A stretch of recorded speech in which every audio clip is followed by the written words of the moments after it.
And now, here's part 2 of the Buckeye Leafcast, where Chris and I break down who's in and who's out of the college football playoff, as well as preview Ohio State's upcoming matchup this Saturday against the Minnesota Golden Gophers.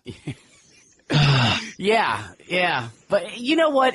Is it not great we can sit here and nitpick after a 23-point win? Well, yeah, I mean, at the end of the season, if Ohio State's 13-0, a Big Ten champion, and they're just looking at resumes, this is not going to be an eyesore. They're going to look right past it and say, "Yep, Ohio State took care of business on homecoming versus." Exactly. It's not like, oh, they eked out a win, kind of thing. So, yeah, it's but that's what are we going to do? Sit here and just say, everything's great? I mean, we do have to do a little bit of analysis. Areas for improvement. So overall, I'm pretty happy as a Buckeye fan right now. I'll be honest with you. I don't know that this team's going to win a national title, and I think I can be happy with that, with them not winning a national title. So, well, and you know what? It depends. Do they not win a national title and end up doing like what they did last year, or do they not win a national title and end up doing what they did the year before? Because I'll be honest with you, Chris. If I had a choice of seeing Ohio State go 12-2, win a Big Ten championship by beating an undefeated team who was ranked in the top 4, which is not going to happen this year because nobody in the West Division's undefeated. But, some sort of scenario where they beat a top-ranked or highly ranked Wisconsin team, and then go play in a New Year's Six bowl game and beat a top 10 team in the country, go 12-2 with a Big Ten ring on your finger, a Cotton Bowl, or, in this instance, a Rose Bowl ring, or whatever the case is, over or see them do what they did in 2016 and come out and get stomped in the first round of the college football playoff, but make the playoff. Give me 12-2 Big Ten championship and a New Year's Six-day bowl game win all day long. All day long. Right. Yeah, I hear what you're saying. Yeah, that definitely leaves a much better taste in the mouth. So, we'll see. I mean, right now, a lot of the analysts are saying the two best teams in the country are Ohio State and Alabama. And they're saying it's pretty clear. Like if you look around at, impartial external opinions, right? I'm hearing that left and right.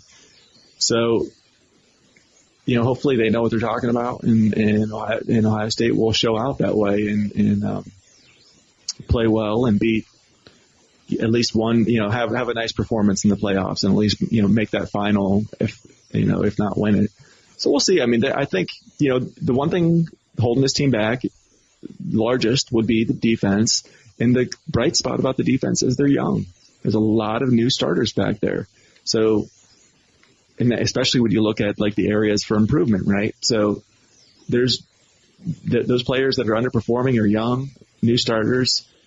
They could very well be a lot better by the end of the season. By the time the playoffs rolls around, not only are they going to have another 7 games, 6 games plus the Big Ten Conference Championship, they're going to have that, month to get ready, like 20-some practices or something to get prepared for that first bowl game, for that first round of the playoffs. That's like a whole nother summer camp to go through, a whole nother spring practice. There's a lot of jumps that can be made during a span like that, especially when you're a young player. We're not talking about, JT Barrett and his 5th year in the program where he was what he was. You knew what you're going to get, and you weren't going to see a big jump, right? It's not unreasonable to think that some of these guys are going to have big jumps. Yeah. Yeah, well, we'll see. It'll be interesting, and hopefully, of course, if anything, we know about an Urban Meyer team is, they do tend to accelerate throughout the season and strong for the most part, except for 2016. So hey, speaking of playoffs, is the Big 12 out? Playoffs? Yeah, is the Big 12 out of the playoffs already? Done. They're done. Boy, I tell you what, college football got shook up last night a little bit. Stanford got whacked at home. Their second loss in a row now, and bad losses at that. And then Oklahoma loses to Texas. Well, and Notre Dame has positioned themselves. There's nobody scary on Notre Dame's schedule now. Granted, you can't just guarantee they're going to win out, but if they win out, they're in. So, a Texas team that lost to Maryland isn't going to get in. An Oklahoma team that lost to Texas isn't going to get over undefeated Notre Dame. I mean, as it is, there's 5 Power 5 teams, right? Right. So one of the conference champions by default is out, and if Notre Dame's in there, that means 2 of them are out. And plus, I mean, what happens if you see Georgia beat Alabama by 1 point in the title game? If Georgia beats Alabama by 1 point, or last second field goal, there's going to be an awful lot of people who still think Alabama's one of the top 4 teams in the country. I mean, of course. So, and there's no way a conference champion, Texas or Oklahoma, is going to get in over a 1-loss Alabama. I mean, it's if it's Georgia. If Alabama beats Georgia and Georgia's only loss is to Alabama, I think Georgia's out. Given granted, we'll see what else happens,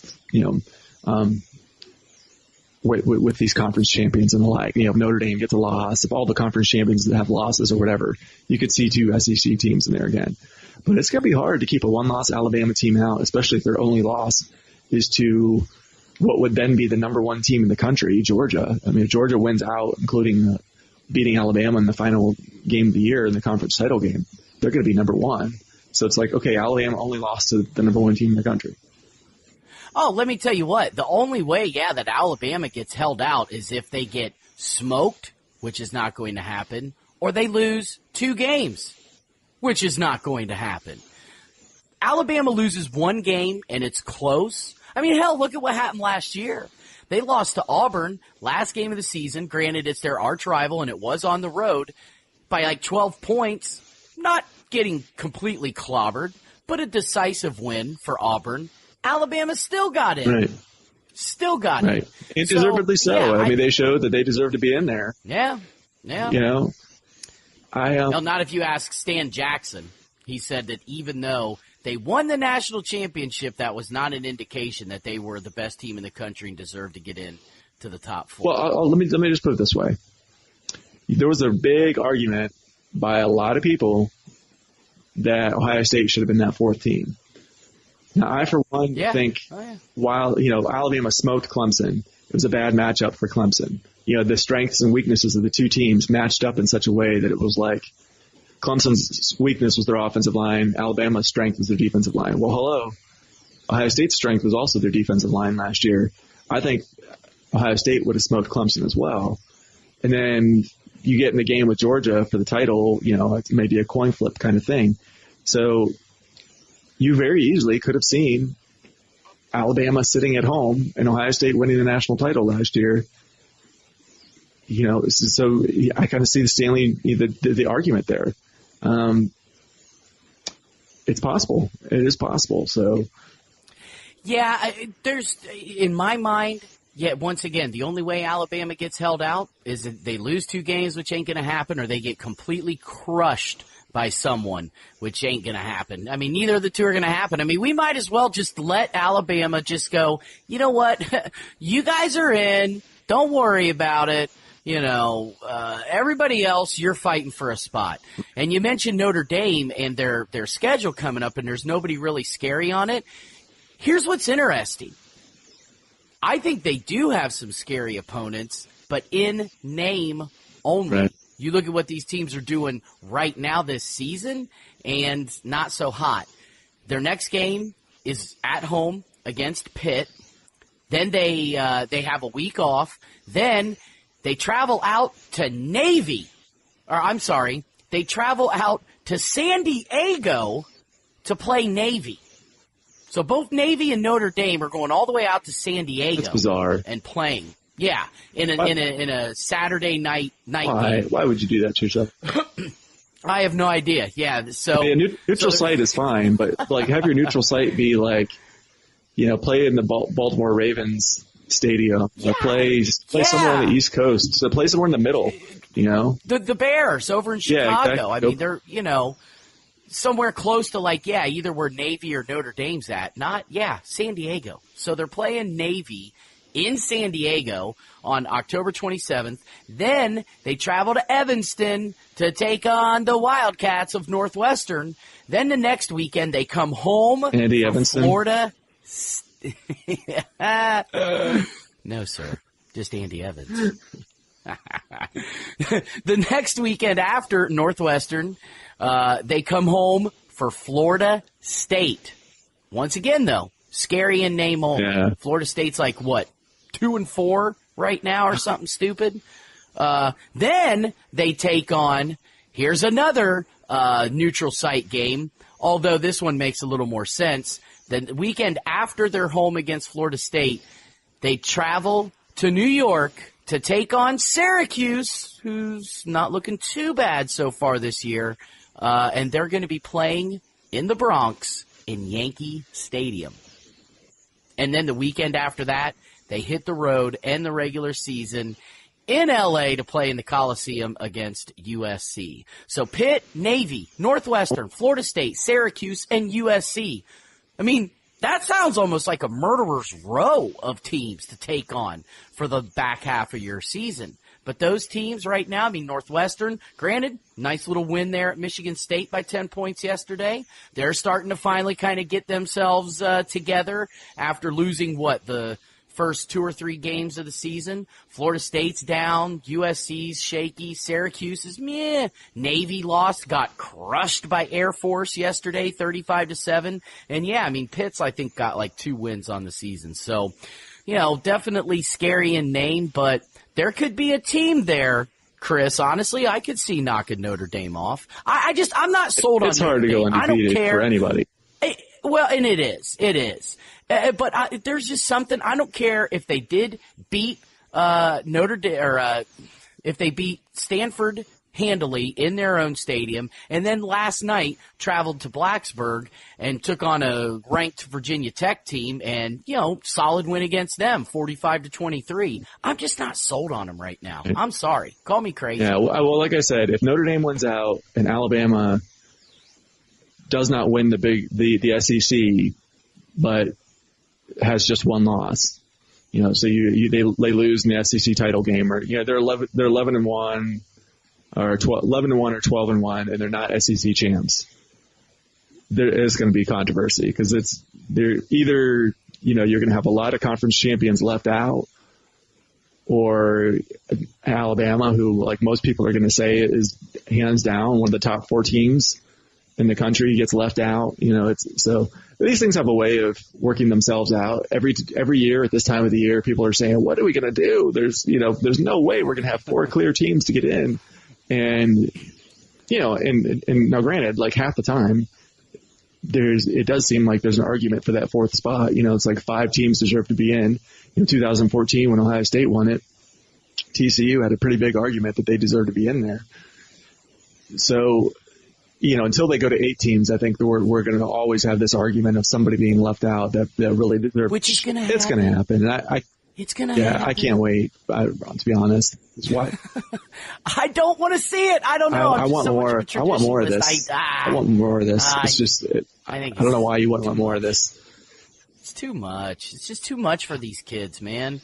I really do. I really think this is a lot of football, with all of just the NFL and the CTE and just the normal wear and tear on these kids' bodies, to ask them to continue to play more football like this in college before they even get to the pros, on top of trying to study. I don't know. I think it's too much for these kids personally, but I know I'm in the extreme slim minority in that viewpoint. That's one word we can use to describe you, slim. Nah, I don't know if we can or not. I need to drop a couple LBs. I think we can use that to describe you, though. You're a pretty slim, fit guy. You like to get out there and run. Yeah, I do what I can. I like to eat chicken wings at 2 a.m. Oh, well, yeah, there is that. It doesn't really apply to being slim when you do stuff like that. So, Chris, before we jump off the mic here, Buckeyes got the 3-2 Golden Gophers coming into the shoe this coming Saturday. Noon game. going to be televised on Fox Sports 1. What do you see? What are you thinking about this game? I mean, are we seeing kind of almost an Indiana-esque kind of game? The Gophers started off 3 wins to begin the season. 48-10 win over Mexico State. Then a 21-14 win against Fresno State. Then a 26-3 win over Miami of Ohio. All home games. Then they hit the road for their first game against the ever-dangerous Maryland Terrapins and dropped a 42-13 decision to Maryland in College Park. Then they came home last night, to take on Iowa in the battle for the Floyd of Rosedale, and it was Iowa 48, Minnesota 31. So you take a look at this Gopher team. Anything to be concerned about as far as the Buckeyes offensively, defensively here? No, Minnesota's not good. I mean, their victories are over nobodies. They got smoked by Maryland, who may be a good team. I mean, they did beat Texas. They may be good. They got handled pretty easily by Michigan and lost to Temple, for all people. But yeah, I know. Lost pretty handily to Iowa. I don't think Minnesota is a good team. This is PJ Fleck's probably their worst team since he's been there, which is probably slightly alarming if you're a Gophers fan, because you'd want every year to be progressively better, especially considering the state of the program when he was hired. But yeah, this doesn't look like a good team to me. I don't think this is a team that's as good as Indiana. I think this is a team that Ohio State should probably roll. If Maryland is beating them 42-13, I think, if they're giving up 42 and 48 to Maryland and Iowa, there's no reason that Ohio State's not going to get in the 50s on them, if not the 60s.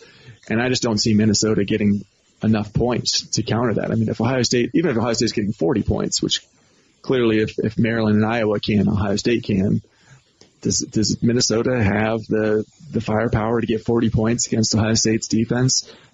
I don't see it. They're getting, under 28 points a game coming into this.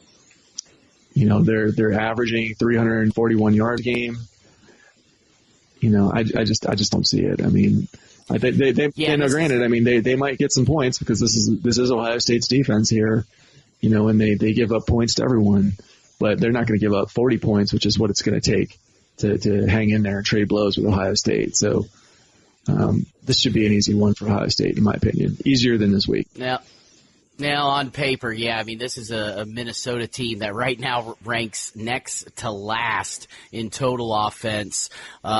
Pretty paltry passing game, 196 yards a game, 9 touchdowns, 7 interceptions. Of course, they are relying, Chris, on a true freshman, Zach Annexstad, a true freshman from Northland, Minnesota, Zach Annexstad. Don't call me Annie. To Zach, get the call job me Annie. done. Yeah, just Annie. Just Annie, yeah. Rushing offense is pretty bad. They're like, fourth to last, averaging 145 yards a game. You take a look at their defense. I mean, rush defense might be the one thing they can kind of hang their hat on. They're like 5th in the conference right now, allowing 127 yards a game. Pass defense, actually not too bad either. I mean, 4th in the conference at 196.8 yards a game. So, I mean, their defense is okay. But, yeah, coming into the shoe, here's a game I think that Ohio State and their secondary need to key on to get some practice, if you will. I mean, this is a perfect opportunity for this secondary to show up a little bit and snag some passes. I mean, there's no reason why they should let this kid throw all over them. Yeah. I mean, this is not a good-looking offense. So if this isn't a get-right game for the defense, then, they're in trouble. So we're going to be looking at shootouts for the rest of the year. If they can't make some noise this week. So we'll see. And they're not coming off that hangover at Penn State. I mean, they admitted after the game, Dwayne Haskins admitted he was tired. The coaches were tired. They didn't get home till like 5 a.m. And even then they were jazzed up. after that win. So I mean, you're basically looking at losing an entire day of sleep, which it takes you, that messes you up for a whole week. It's going to take a whole week to recover. Oh, for sure.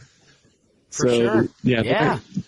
They were, I'm sure won't be, by the time Minnesota comes around, they'll be right, where this week, not quite right. So, and then they got a big one. I think that at Purdue game could be pretty interesting the following week. I think so too. But I think so too. But Absolutely. This is a game to work on stuff and get your kinks worked out. So what do you think? Final score. Give it to me. Oh, geez. I'm going to say this is one Ohio State's going to get in the 50s. I was thinking the same thing. I'm going to say 52. And let's see here. What is this Minnesota team doing? Minnesota's they got 31 on Iowa. Only 13 versus Maryland. Jeez. I think, I don't think they give up 31. I'm not necessarily saying Ohio State's defense is better than Iowa's, but I just don't. I think they get right. I think we see some improvement out of these young players, and you're looking at 20-52. 52-20. No spread yet, as far as I can tell, for what it's worth. Yeah, I was going to say I don't think I've seen a spread yet. I mean, everything that you just said, I completely concur with. There's absolutely no reason that Ohio State just can't come out and work on some things. I think having, a week to stay at home, prepare. They're not up late, didn't get hit as hard against Indiana, I'm sure, as they did Penn State, although I'm sure – Indiana was still hitting hard. Don't get me wrong. I mean, they obviously gave them that dogfight, but I think this is a game that, Ohio State should be able to dump quite a few yards on Minnesota's defense. Even though their defense is, like fourth in the conference in some areas.